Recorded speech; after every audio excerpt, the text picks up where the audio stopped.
Ang pagiging ligtas ay hindi lang sa pagiging pinakamalakas.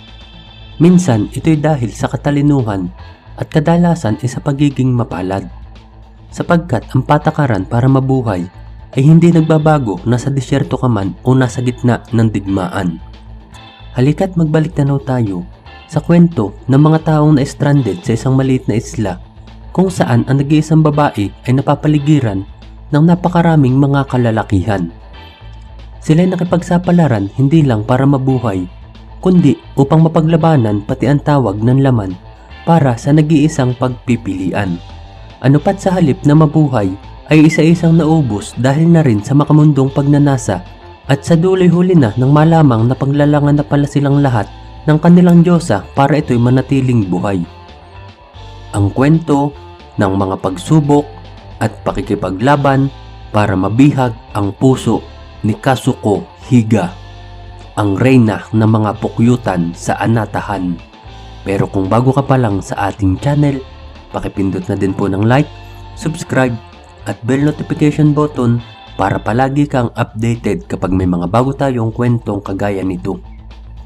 Sa kalagitnaan ng Dagat Pasipiko sa timog na bahagi ng Japan ay matatagpuan ang grupo ng mga islang pinamamahalaan ng Amerika, ang Mariana Islands. At ang isa sa mga ito ay ang isla ng Anatahan. Hindi ito pinangyarihan ng madudugong bakbakan sa digmaan, ngunit pinangyarihan naman ng kakaibang labanan kung saan may naganap na kakaibang istorya ng survival sa kasaysayan.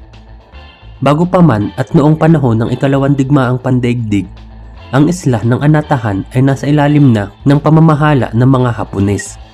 Meron silang malaking kumpanya na nakabase dito na nagsasagawa ng mga agricultural development at meron sila doong mga plantasyon ng kopra kung saan ang mga manggagawa dito ay nagmula pa sa mga isla ng Chamorros at Carolinians.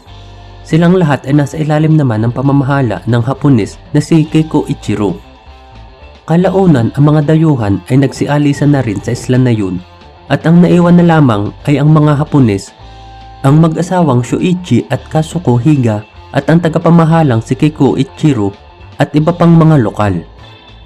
Nang pumutok ang digmaan at nagkaroon ng mga madudugong labanan sa isla ng Saipan, lubhang nabahala ng husto si Shuichi Higa dahil sa islang iyon din naninirahan ang kanyang kapatid na babae.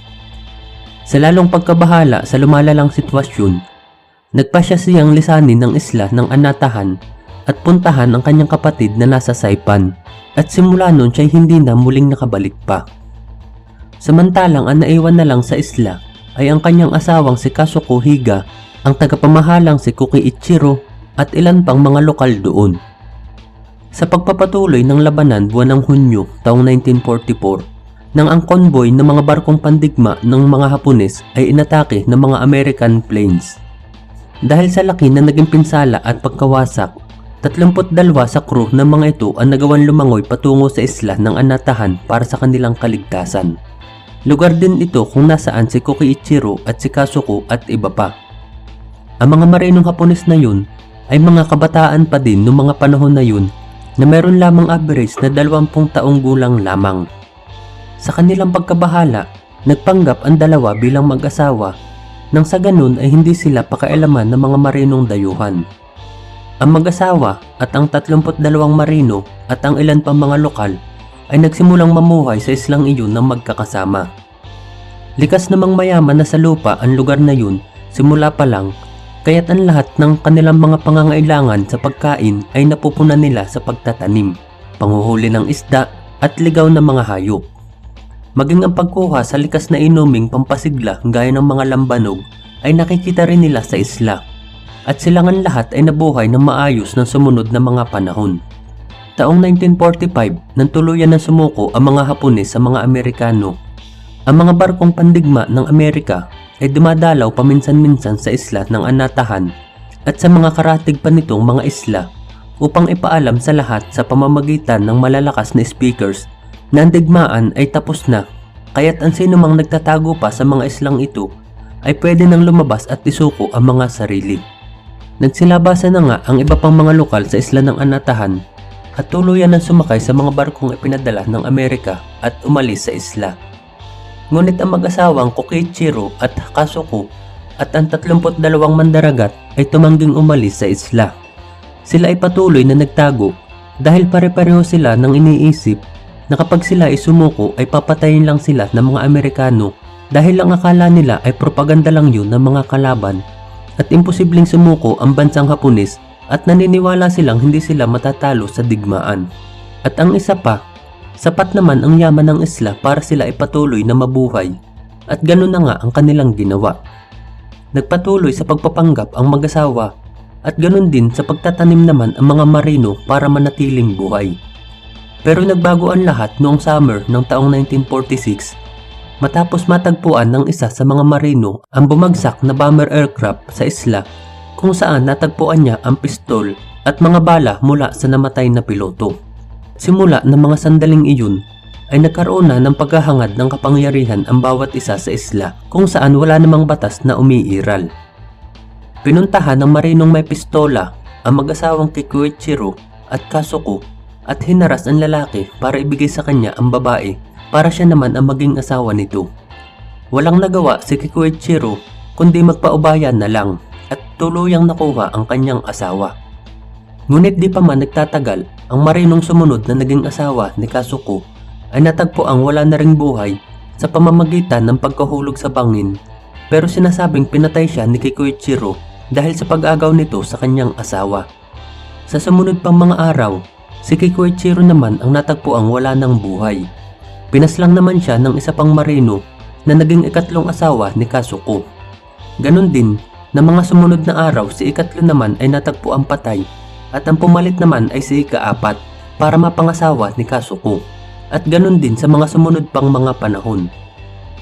Nang nauubos na sila, nakaramdam na ang mga marinong ito at sila'y nag-usap-usap na dahil nakikita nilang si Kasuko ang nagiging dahilan ng kanilang pagkakagulo na humahantong sa pagpapatayan at kung mawawala siya sa kanilang paningin ay matatapos ang problema.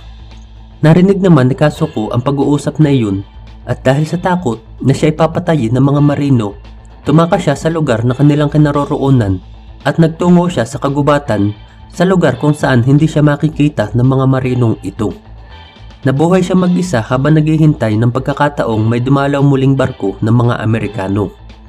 At noon ngang taong 1950, nang magtagumpay siyang makakita ng isa sa kanila at nang mapansin siya ng mga ito, si Kasuko ay iniuwi na sa Japan.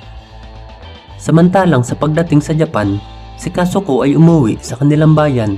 Ngunit doon ay nadatnan niyang buhay ang kanyang tunay na asawa at ito ay meron ng ibang kinakasama dahil sa pag-aakalang hindi na nakaligtas sa digmaan ang kanyang asawa. Siya ay napilitang magpakabuhay mag-isa at kinuha na lang ang atensyon ng media at ng lahat kung saan inilahad niya ang kanyang kasaysayan sa islang kanyang pinanggalingan. Ayon sa kanyang kwento, ay kailangan niyang maging matalino para maligtas at mabuhay sa mundong punong-puno ng mga kalalakihan. Nakipagrelasyon siya at ginamit niya ang mga ito para pagsamantalahan dahilan para sila ay maglaban-laban. Ang kanyang kasaysayang iyon ay mabilis na kumalat na parang apoy sa mga magasin, sa dyaryo at sa mga telebisyon. At sa isang iglap lang ay naging instant celebrity si Kasuko. Humanga ang lahat sa kanyang katatagan bilang babae at minsan na siyang nabansagang The Queen Bee of Anatahan o Reyna ng Anatahan. Nagkaroon pa ng stage play para sa kanyang kasaysayan kung saan si Kasuko na rin ang gumanap sa kanyang sarili at nilibot nila ang buong Japan habang nagpapalabas sa mga entablado. Naisa pelikula pa rin ang kanyang kasaysayan kung saan siya pa rin mismo ang gumanap sa kanyang karakter, pero hindi ito kumita ng maayos dahil di siya marunong umarte. Samantalang isang taon pagkalipas makauwi ni Kasuko noong 1951, sa muling pagbabalik ng barko sa isla, nagpakalat na sila ng mga sulat mula sa mga pamilya ng mga marinong ayaw pa ring sumuko. Sa tulong ng mga pamilya ng mga ito ay nahimok nga nila ang mga marinong naiwan na lumabas na dahil matagal nang tapos ang digmaan. Sila ay tuluyan na nga sumuko at nailigtas, ngunit ang dating 32 ay 20 na lamang ang natitira. Nang sila ay mailigtas na, nalaman nila ang mga ginawa ni Kasuko habang sila ay wala. Nang sumunod na taon ay naglimbag din ng mga aklat ang ilan sa kanila tungkol sa kanilang karanasan sa isla kung saan kinontra nila ang mga pahayag ni Kasuko. Dahil ayon sa kanila ay sadyang nakikisama ito sa mga kalalakihan kapalit ng anuman niyang naisin. Naging sunod-sunuran naman ang mga marino sa kanya hanggang sa dumating sa puntong sila'y pinag-aaway-away na ni Kazuko hanggang sa magpatayan at magkaubusan at wala siyang pakialam hanggat nakukuha niya ang kanyang mga kailangan. Pero sinagot ni Kazuko ang pahayag ng mga ito sa pagsasabing wala naman siyang pagpipilian at kailangan niyang gawin yun para mabuhay at hindi rin naman namatay ang lahat dahil sa pakikipag-away sa kanya dahil yung iba ay nahulog nga sa bangin o di kaya ay nalason sa kanilang kinain. Biglang sumama ang imahe ni Kazuko nang lumabas ang bersyon ng mga marinong ito sa kanilang kwento at wala nang pumapansin pa sa kanya at ang kanyang kasaysayan ay unti-unti nang kinalimutan ng lahat. Nanirahan na lang si Kazuko sa isang liblib na bayan hanggang sa makapangasawang muli. Nagkaroon sila ng simpleng kainan hanggang sa siya ay namatay noong taong 1971 dahil sa tumor sa utak. Si Kazuko Higa na minsang nabansagang reyna ng Anatahan ay pumanaw sa edad na 51 taong gulang. Ang pagiging ligtas ay hindi lang sa pagiging pinakamalakas. Minsan ito'y dahil sa katalinuhan at kadalasan ay sa pagiging mapalad. Sapagkat ang patakaran para mabuhay ay hindi nagbabago nasa disyerto ka man o nasa gitna ng digmaan. Ikaw kaibigan, anong gagawin mo kapag natrap ka sa isla kung saan ikaw lang ang nag-iisang uri mo? Aasta ka bang isang reyna o hari dahil alam mong wala silang pagpipilian maliban sa'yo? Maraming salamat sa iyong pakikinig kaibigan. Hanggang sa muli. Paalam.